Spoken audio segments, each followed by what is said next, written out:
네, 정치권 관심 뉴스들 진단해보는 나이트 포커스. 오늘은 김재원 전 국민의힘 최고위원 그리고 김영주 전 민주당 국회의원 두 분 모셨습니다. 어서 오십시오. 안녕하십니까. 자, 국민의힘 전당대회 얘기부터 해볼 텐데요. 나경원 전 의원이 저출산위 부위원장직 오늘 실물 사직서를 오전에 제출했는데요. 대통령실에서 대통령이 순방 이후에 뭔가 결론을 내리지 않을까 이런 전망이 좀 많았었는데요. 바로 해임 이런 결정이 내려졌고요. 심지어 사표를 내지 않은 기후 환경 대사직에서도 해임했거든요. 어떻게 보십니까? 뭐 어쨌든 이제 그 대통령실에서는 나경원 전 의원과 부위원장 또는 이제 기후환경 대사직을 해임함으로써 완전히 관계를 단절하는 모습을 객관적으로 보여줬다고 생각을 결별하겠다. 합니다. 네, 예. 그래서 아마 이제 그 나경원 전 대표에 대해서 그 당대표 선거에 나오더라도 대통령과 뜻이 같지 않다라는 것을 네. 구체적으로 나타낸 것이 아닌가 뭐 그렇게 보여지고요. 네. 나경원 전 대표의 경우에 이제 과연 당대표 선거에 나올지 예. 또는 나온다면 어떤 이제 모습으로 또 네. 윤석열 대통령과 어떤 관계를 정립해 가면서 선거에 임할지 이런 것이 굉장히 큰 부담으로 작용하리라고 생각합니다. 예. 지금 아마 큰 고민을 하고 있을 것 같은데요. 자, 나경원 전 의원 조금 전에 대통령 뜻을 존중합니다. 자, 이런 글을 SNS에 남겼는데요. 한번 보시면 대통령 뜻을 존중합니다 하면서 어느 자리에 있든 윤석열 정부의 성공과 대한민국을 위해서 최선을 다하겠습니다. 이렇게 글을 남겼거든요. 자, 이게 존중의 방점이 있는 겁니까? 어느 자리에 방점이 있는 겁니까? 사실은 이제 한편으로는 뭐 개인적인 SNS에는 또 뭔가 이렇게 결심이 있는, 그러니까 네. 한결같이 이렇게 자기 일을 가겠다라고 하는 어떤 무소의 불처럼 가는 그런 이미지를 보면 출마에 대한 무게가 있는 것처럼 보입니다. 많은 계속 이렇게 그 현재의 대통령실의 반응에도 불구하고 한결같이 대통령과의 관계를 우호적으로 하겠다는 네. 이 스탠스는 아마 최종적으로 가서는 출마까지에서도 영향을 끼치지 않을까. 예컨대 2, 3일 내에 여론조사에서 나경원 대표의 그 지지율이 30%에서 20% 줄어든다든지 이러면 중간에 드롭할 가능성도 저는 있어 보입니다. 이제 그렇기 때문에 오히려 지금 현재는 왜 그러면 저렇게 말하자면 대통령실이 저렇게 좀 무리하게 또 거칠게 이렇게 딱 잘라내는데도 불구하고 본인이 나와야 되느냐라고 하는 부분에 대해서 조금 더 차라리 각을 세우든지 아니면 정말 국가와 대통령을 위해서 왜 나오는지 또 내 제안이 안 받아들이는 것이 왜 문제인지 뭐 어떤 예. 그런 부분들이 나와야 되는데 여전히 이렇게 두루뭉실하게 이쪽도 아니고 저쪽도 아니고 실제로 보면 본인이 서 있는 자리는 반윤 쪽으로 가고 있는데 본인은 해서 대통령을 돕겠다. 예. 뭐 대통령과 대동단결 이 부분이 어떻게 봐줘야 될 것인지 본인이 원하든 안 하든 본인이 반윤으로 가는 건 아니지만 어쨌든 밀려서라도 가 있는데 네. 자, 지금 그러면 나경원 전 의원이 결과적으로는 어떤 선택을 할 거라고 보십니까? 시간이 가면 갈수록 추이에 따라서는 출마를 못하는 경우도 있다. 저는 그렇게 보거든요. 지금 시간, 대통령이 돌아오시는 뭐 22일 전후의 어떤 그 부분이고 지금 이제 뭐 구인사에 계시지만 그것이 벌써 한 일주일 동안의 추이를 보겠다는 것밖에는 아니거든요. 예. 그랬을 때에 저는 결론은 이미 뭐 대통령이 뭐 당헌 당규를 통해서 본인은 뭐 앞에서 표명을 안 하신다고 하더라도 내가 지지하는 내가 미는 후보는 김기현이다라는 답을 딱 내놓고 있는 상태이기 때문에 예. 당원들이 거기에 대해서 일정 정도의 그쪽 흐름을 가지 않을 수밖에 없는 가지 않을 수 없는 그런 상황이라면 갈수록 힘들어지는 형국이 되지 않을까. 시간이 지날수록. 네. 김영주 전 의원은 이미 좀 실기를 한 것 같다. 자, 이렇게 보시는 것 같은 느낌이 좀 있는데요. 그 얘기 잠시 뒤에 조금 더 해보기로 하고 나 전 의원은 사직서 제출 이후에 조용한 사색의 시간을 갖겠다. 이러면서 충북 단양에 있는 구인사를 찾았습니다. 총무원장 모원 스님과 환담에서 어떤 이야기들이 오갔는지 듣고 오시겠습니다. 바깥의 모든 형상에 흔들리면 가다 보면 많이 흔들리고 정치인으로서의 내가 조용히 내 마음을 관하다 보면 내가 갈 길이 어떻게 갈 것인가 부처께서 말씀한 같이 무수의 불처럼 고고하게 가라했듯이 그런 진리를 새겨서 그렇게 하셔야죠. 살다 보면 이런 내 본인의 그 어떤 그 길을 잃어버릴 때도 있죠. 그래서 시간적 여유를 좀 가지고자 네, 천천히 좀. 무소의 풀처럼 고고하게 부처님 진리를 새겨서 고요히 자신의 마음을 바라보면 가야 할 길이 보일 것이다. 자, 무원 스님이 이런 지금 조언을 해준 것을 듣고 오셨는데요. 구인사는 윤석열 대통령이 대통령 후보 시절에 찾았던 곳이기도 하고요. 김건희 여사도 갔던 곳이기도 합니다. 이 장소를 조용한 사색의 시간을 갖겠다면서 택한 것으로 봐서는 나는 친윤이야 이런 메시지를 좀 전달하고 싶었던 것도 같은데요.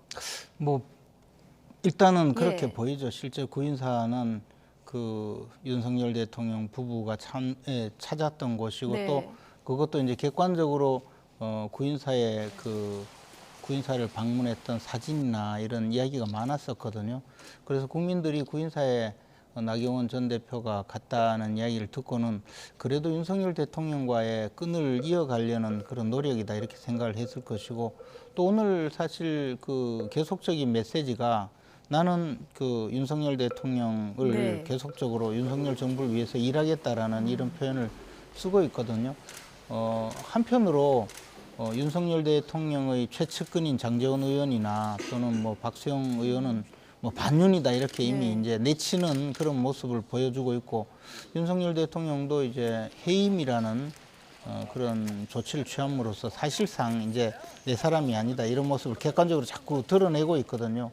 그러면 이제 앞으로 당대표 선거에 나왔을 때도 우리 국민의힘의 입장에서 보면 과거에 당대표와 대통령의 관계가 껄끄러워서 굉장히 어려웠던 그런 것을 당원들이 기억을 하고 있고 특히 그 당대표는 대선 기간 중에는 윤석열 대통령과 대통령 후보임에도 불구하고 뭐 당내에서 온갖 그 분탕질을 해서 사실 대통령 선거 자체를 위기에 빠뜨리기도 했거든요. 그래서 당원들은 대통령과 뜻을 같이 하는 사람이 당대표가 됐으면 좋겠다라는 그런 생각을 굉장히 깊게 갖고 있기 때문에 아마 나경원 그런데 전 나경원 대표도 전 의원이 이준석 전 대표나 유승민 의원처럼 윤석열 대통령을 비판하지는 않잖아요. 그러니까요. 그러니까 나경원 전 대표 입장에서 당 대표에 출마를 하려면 예. 아무리 장제원 의원이나 또는 뭐 박수영 의원이나 또는 대통령께서 이 본심으로 예. 내 사람이 아니다라고 보이더라도 나는 저 대통령을 위해서 일하겠다. 언제 어디서든 윤석열 정부에게 보탬이 되는 일을 하겠다라는 메시지를 계속 보이고 있고 네. 더 나아가서 이제 뭐 순서는 바뀌었지만 장제원 의원이 이제 또 박수영 의원이 반윤이라고 비판을 한 데 대해서는 진정 당신들이 윤석열 대통령, 윤석열 정부를 위하고 있다고 생각하지 않는다. 네. 이런 정도로 이제 비판을 함으로써 결과적으로는 자신이 오히려 윤석열 대통령을 위해서 일하고 있다라는 예. 그런 모습을 보이려고 하는 것 아닌가라는 생각입니다. 예. 그러니까 즉, 이제 예. 이른바 나는 반윤이 아니고 나는 이준석이나 유승민이 아니다. 뭐 네. 그런 취지의 이제 노선을 자꾸 정해가고 있는 것 아닌가 생각합니다. 예. 지금 나경원 의원이 이 구인사 가기 전에 SNS에 남긴 글을 보면은 그 마지막 부분 나는 결코 당신들이 진정으로 윤석열 정부의 성공을 위한다고 생각하지 않습니다. 뭐 여기서 말하는 당신이 이제 윤핵관이다 이렇게 추측을 할 수 있고요. 당장 친윤계에서 비판의 목소리가 나왔는데 이거 같이 한번 보시겠습니다. 장제원 의원이 바로 맹폭을 했더라고요. 친윤을 위장한 비겁한 반윤이다. 분탕질은 이준석, 유승민으로 족하다. 대통령을 위하는 척하면서 반윤의 우두머리가 되겠다는 것이냐. 자, 뭐 약자 코스프레 이런 얘기까지 했는데 어떻게 보십니까, 김영주 전 의원님? 너무 거칠죠. 그러니까 실제적으로 보면 그러면 당 대표 선거에 나오면 다 반윤입니까? 사실은 그 김기현 대통령이 의원 얘기하는 예. 상식과 자유, 공정에도 맞지 않잖아요. 실제적으로 보면 저는 그러니까 조금 더 중립적으로 대통령 뜻을 같이 가지만 지나치게 친윤은 아닌 그런 대표가 오히려 국민의힘에 필요하다. 그런 생각도 필요하잖아요. 예. 그렇다고 이준석과 유승민과 같이 반윤으로 같이 몰아가는 것은 나는 안 하겠다. 이제 그런 부분들도 그런 데 대해서 공감하는 당원들도 분명히 있을 겁니다. 이제 그런 측면에서 너무 장재원 의원이 나경원 의원을 몰아치우는 것도 저는 바람직하지 않다라고 생각하고요.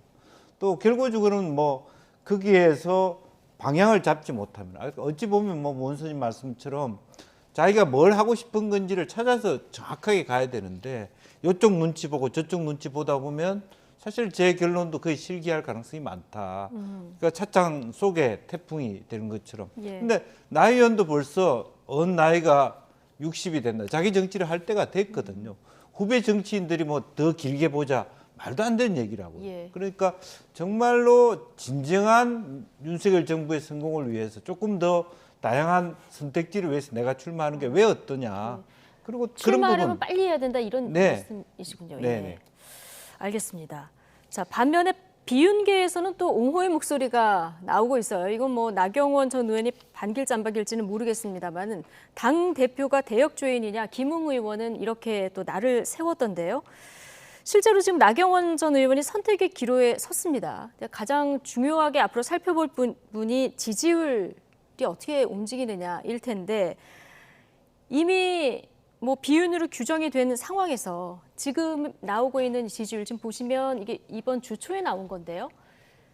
자, 나경원 의원이 지금까지 높거든요. 이 지지율을 어느 정도나 유지하면서 갈지 빠지더라도 뭐 많이 빠질지 조금 빠질지 자, 이 부분이 중요할 것 같아요. 어떻게 전망하십니까? 뭐 당연히 지금 이제 지지율이 어느 정도 어떻게 빠지고 또 김기현 의원과 순위가 바뀔지 이런 것이 이제 가장 큰 문제가 되겠죠. 그리고 뭐 그런 것을 아마 염두에 두고 나경원 전 대표의 경우에는 계속적으로 대통령과 같은 뜻이다.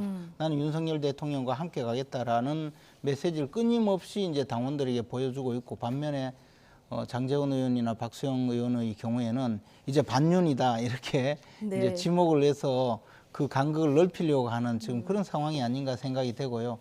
거기에 뭐 김웅 의원이나 무슨 김용태 전 최고위원이나 또는 뭐 이준석 전 대표나 이런 분들이 가담해 봤자 어차피 그 지금 상황 자체가 나경원 의원이 그분들과 함께 갈 수 있는 상황이 아니거든요. 그것이 오히려 참 나경원 전 대표의 입장에서 당대표에 출마하더라도 노선 잡기가 굉장히 어려울 것이다라는 생각이 들고 한편으로 고립무원의 상태에 빠질 수밖에 없는 상황이 바로 저런 지금의 상황이기 때문에 그런 고민이 있을 수밖에 없지 않을까 생각합니다. 이런 상황을 국민들 또는 이제 국민의힘을 지지하는 그런 국민들 입장 또는 당원들 입장이 어떻게 정립이 될지는 뭐 단순히 하루 이틀 사이에 결정되지는 않겠지만 시간이 지나면서 미세한 그 변화가 이제 큰 소용돌이까지 갈 수 있을지 아니면 오히려 뭐 지금 상태 그대로 유지가 될지는 사실은 가늠하기가 조금 어렵습니다. 이거는 나경원 전 의원이 어떤 기조로 메시지를 계속 관리하느냐에 따라서 달라지는 겁니까? 제가 봐서 나경원 전 대표가 출마를 한다면 지금 상황으로 그대로 갈 수밖에 없다고 봅니다. 그러니까 나는 대통령을 위해서 언제 어디서든 함께 하겠다라는 그런 어떤 메시지를 줄 수밖에 없고 또 대통령실에서는 이미 저 사람은 우리와 함께 가지 않는다는 모습을 아마 보여줬고 또 앞으로도 그런 조치를 계속적으로 할 가능성이 있고 또 친윤계 쪽에서 또는 뭐 김기현 후보의 입장에서도 마찬가지로 나경원 의원은 친윤이 아니다 이런 메시지를 계속 그 밝혀서 결국은 이제 유권자인 당원들로부터 멀어지게 하려는 그런 방향으로 갈 수밖에 없거든요. 이것이 이제 나경원 전 대표의 입장에서는 굉장히 외로운 길이 되지 않을까 생각합니다. 굉장히 외로운 길이 될 것이다. 자, 지난 전당대회에서 경쟁자였던 이준석 전 대표, 그때 나경원 의원과 굉장히 설전도 많이 주고받았는데 최근에 나 전 의원을 좀 옹호하는 이런 글들을 많이 남깁니다. 이번에도 좀 참전을 했는데 누군가를 막아보려고 만든 결선 투표, 이건 뭐 유승민 전 의원을 얘기하는 거겠죠. 이제 또 다른 누군가를 막기 위해서는 이 결선 투표 안 해야 할 텐데요. 라고 얘기를 했거든요. 근데 앞서 저희가 그 지지율 그래픽에서 봤지만 나경원 의원이 앞에 있고요. 김기현 의원이 지금 치고 올라오고 있는 상황이지만 그 뒤가 또 유승민, 안철수 의원이거든요. 네. 결선 투표까지 간다고 하면은 나경원 의원이 유리한 건 맞습니까? 뭐 그런데 거기서의 문제가 생기는 거죠. 나경원 의원이 유리해지려면 결과적으로는 유승민 의원의 표를 받을 수밖에 없는 예. 구조. 그리고 본인은 원치 않았지만 반윤이 되어버리는 예. 그럼 자기가 되려면 이제 그런 부분들이 딜레마일 겁니다. 그 안철수 후보가 표가 있는 것도 차차 없어질 가능성도 많고요.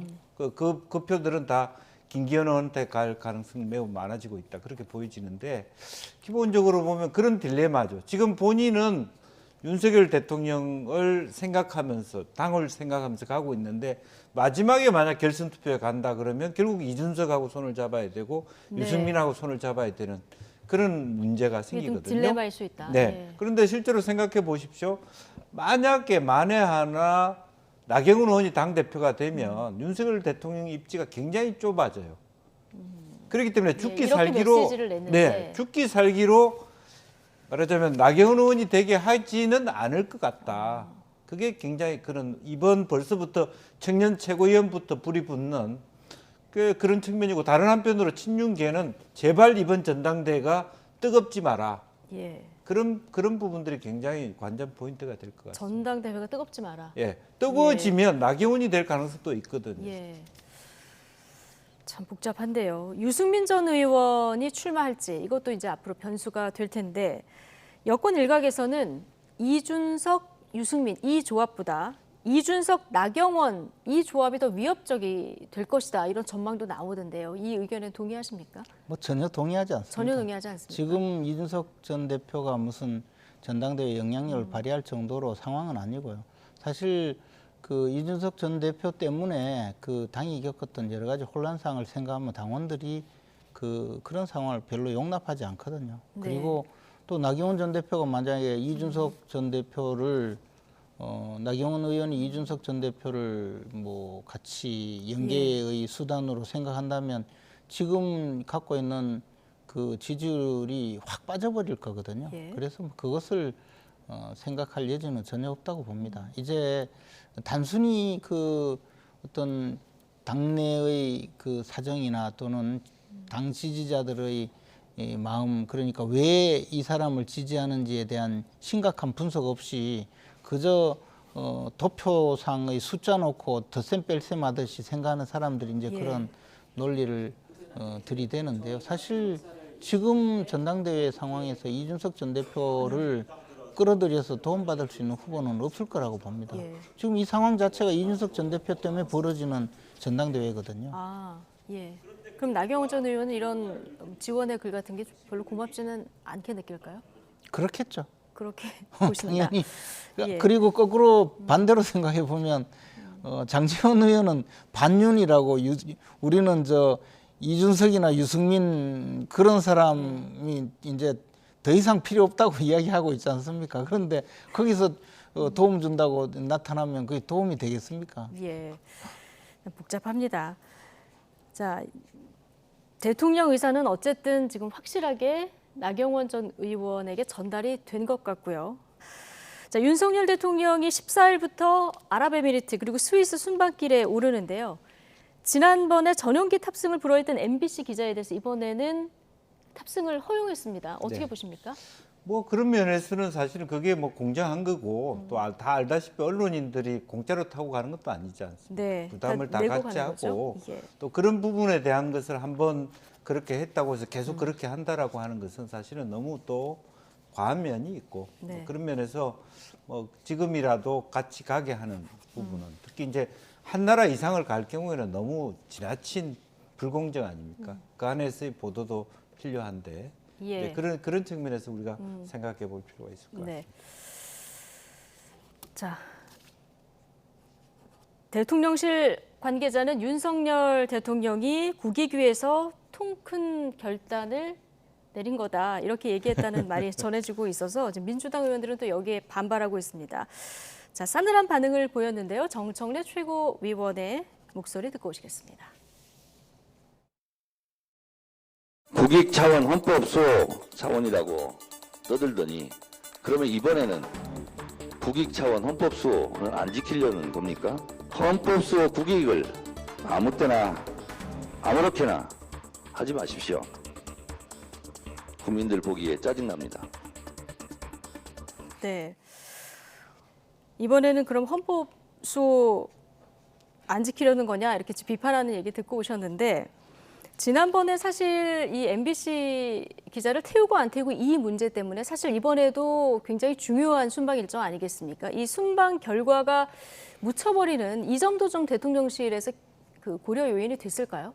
그런데 이제 이번에는 사실 그 전체 언론인이 모두 다 그 공군 1호기에 탑승하는 것이 아니고 언론인들 탑승 자리에 실무 공무원들 네. 그리고 또 이제 경제인들이 함께 그 탑승을 하기 때문에 자리가 무척 줄었어요. 줄였다가 이제 일부 그 여석을 만들어서 추가로 배정을 하면서 그 MBC 기자도 같이 배정을 하도록 그렇게 조치를 한 건데요.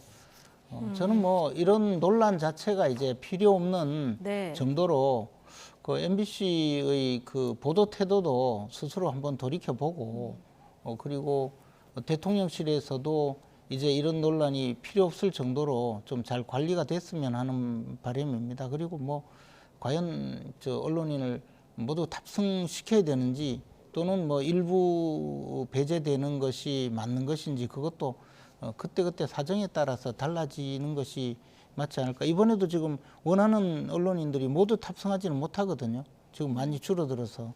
그래서 이제 그런 과정에서 빚어지는 문제인데 뭐 이제 자연스럽게 해결되지 않을까 생각합니다. 예.